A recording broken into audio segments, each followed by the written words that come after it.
Hello, my dear students and friends. This is Computer Concepts A.K. Pandey. Quiz time श्रृंखला की societal impact की चौथी कड़ी में आप लोगों का बहुत बहुत स्वागत है। तो इस कड़ी में आज आप देखेंगे ये 20 प्रश्नों की कड़ी है। Societal impact part 4। 20 questions will be asked from this chapter, Societal Impacts. So without any delay, let us begin with the quiz. और साथ में पहला प्रश्न आपकी स्क्रीन पर ये रहा। पहला प्रश्न कहता है discarded electrical and electronic devices are known as. तो क्या कहते हैं जो डिस्कार्ड कर दिए जाते हैं इलेक्ट्रिकल और इलेक्ट्रॉनिक डिवाइसेस? टीवी है, फ्रिज है, रेफ्रिजरेटर है, कंप्यूटर है, लैपटॉप है। अगर ये पुराने हो जाने के बाद डिस्कार्ड करने पर इसे हम क्या कहते हैं? यस, आपका उत्तर बिल्कुल सही है। ये है E waste. C part is right answer. Dash are websites or applications that enable users to participate by creating and sharing content with others in the community. ऐसे एप्लीकेशन, ऐसी वेबसाइट जिसमें आप कोई भी कंटेंट शेयर कर सकते हैं community के साथ। इसका उत्तर है सोशल मीडिया या सोशल चैनल या social networking, none of the above. Please identify the correct answer. Yes, it is social media only. So let us move to question number 3. तीसरा प्रश्न ये है कि what is an example of e-waste? इसमें से e-waste का example choose करना है आपको। ripened banana, an old computer, old clothes, empty soda cans. तो ऑब्वियसली इसमें part B is the correct answer. An old computer, अभी मैंने बात की थी कि ई वेस्ट होता है obsolete electrical and electronic devices. हमारा कंप्यूटर इलेक्ट्रॉनिक डिवाइसेस में आता है। Now let us move to question number 4। Code of a software will be protected by. Coding आप कर देते हैं, कोई भी सॉफ्टवेयर बनाते हैं, तो उसकी जो कोडिंग है वो कैसे आप प्रोटेक्ट करते हैं सॉफ्टवेयर की? कॉपीराइट के through, patent, registered trademark, none of the above. तो जी हाँ, इसका करेक्ट आंसर, बिल्कुल आपकी बात सही है। It's correct answer is copyright, part A.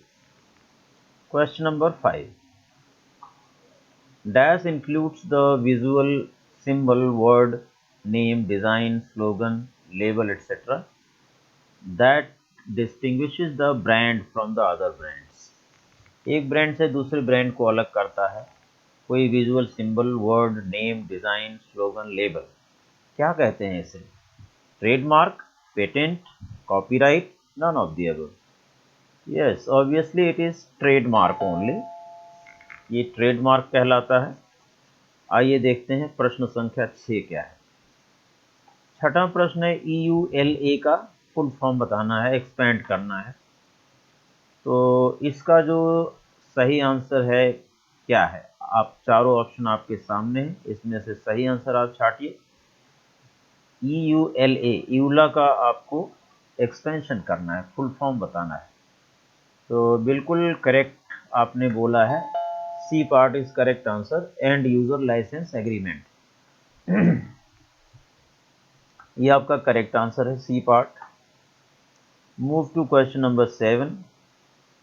A dash is a type of contract between the creator of an original work permitting someone to use their work generally for some price.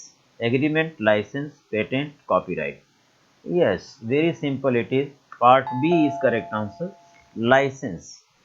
जब हम कोई भी product बेचते हैं तो उस सामने वाले को हम एक राइट देते हैं अपने ओरिजिनल वर्क को यूज़ करने का। ओरिजिनल वर्क में वो क्या यूज़ कर सकता है, कितना यूज़ कर सकता है और कितने टाइम के लिए यूज़ कर सकता है, उस पर कुछ प्राइस हम लोग चार्ज करके उसे लाइसेंस देते हैं। आइए देखते हैं 8वां प्रश्न क्या कहता है। 8वां प्रश्न आपकी स्क्रीन पर है। Ravi copy some content from internet but do not mention the source of the original creator. This is an act of plagiarism, copyright infringement, trademark infringement, licence infringement. तो अगर आप किसी का कंटेंट कॉपी करते हैं इंटरनेट से और ओरिजिनल क्रिएटर को उसे उसका रेफरेंस नहीं देते हैं, you are not citing the name of the original creator of that content, so such type of thing is known as plagiarism। तो इसका उत्तर देख लेते हैं हम लोग, इट इज प्लेगरिज्म ओनली। नौवां प्रश्न क्या कहता है, that means unauthorised use of others trademark on product and services, दूसरे के ट्रेडमार्क का अनऑथराइज यूज करना, तो trademark infringement. Okay, B part is the correct answer, trademark infringement. 10th question है, जीपीएल का फुल फॉर्म बताना है। ये बहुत ही आसान है, जनरल पब्लिक लाइसेंस। ठीक है, general public licence, GPL. 11th question है, CC in reference to public licence, ये भी एक तरह की लाइसेंसिंग है। ओरिजिनल वर्क के लिए कॉपीराइट से रिलेटेड कुछ लाइसेंस दिया जाता है। CC, creative commons, yes, part A is the correct answer. 12वां क्वेश्चन है, dash operating system comes under FOSS, free and open source software, कौन सा ऑपरेटिंग सिस्टम इसके अंतर्गत आता है? तो करेक्ट आंसर बताइए इसका। Yes, correct answer is Ubuntu। So this is the software or system software या operating system that comes under free and open source software।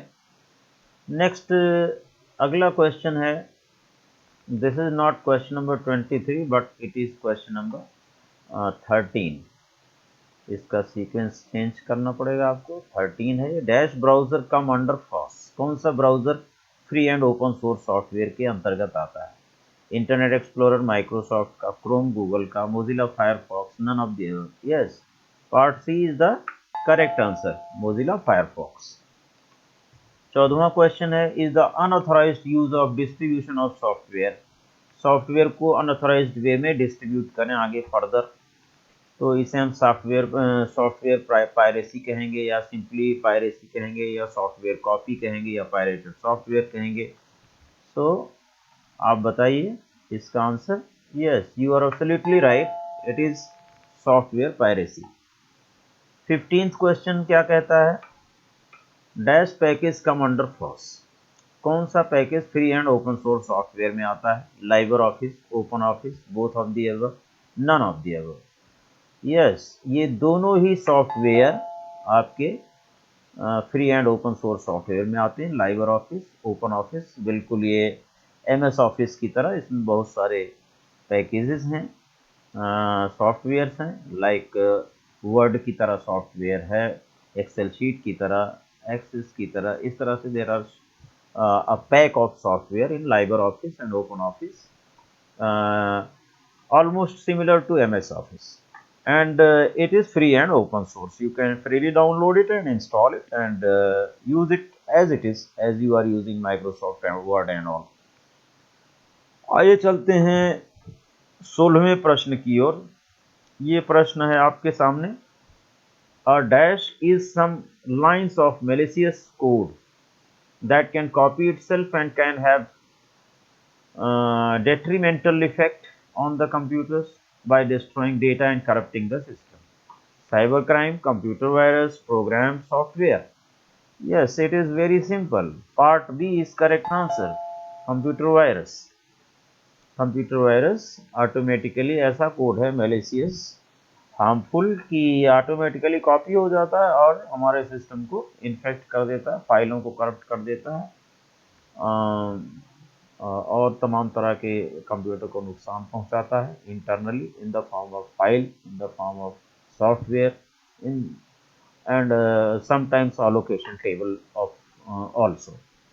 Now question number 17, यहाँ फिर से ये 27 हो गया है, इसे आप 17 कर लीजिएगा।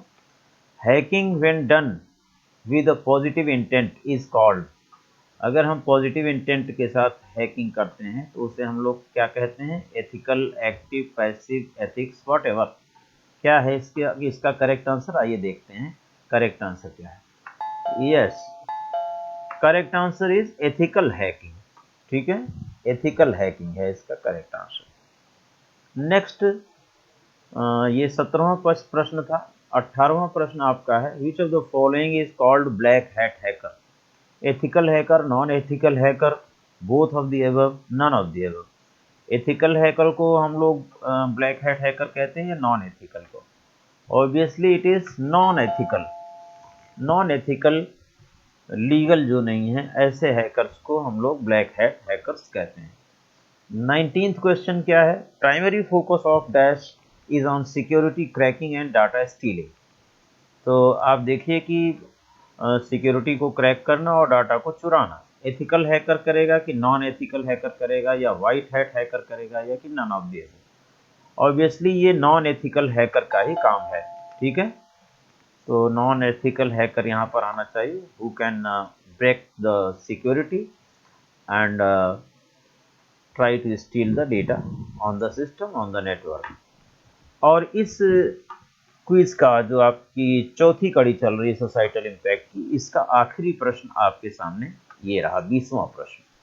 Hackers try to break security system for identity theft, for monetary gain, पैसे कमाने के लिए, हमारी सेंसिटिव इंफॉर्मेशन को चुराने के लिए, गेन करने के लिए, टू लीक सेंसिटिव इंफॉर्मेशन। कौन सा आंसर इसमें सही है, आपको सही आंसर बताना है। Yes, please tell the correct answer, come on. Obviously it is part D, all of the above.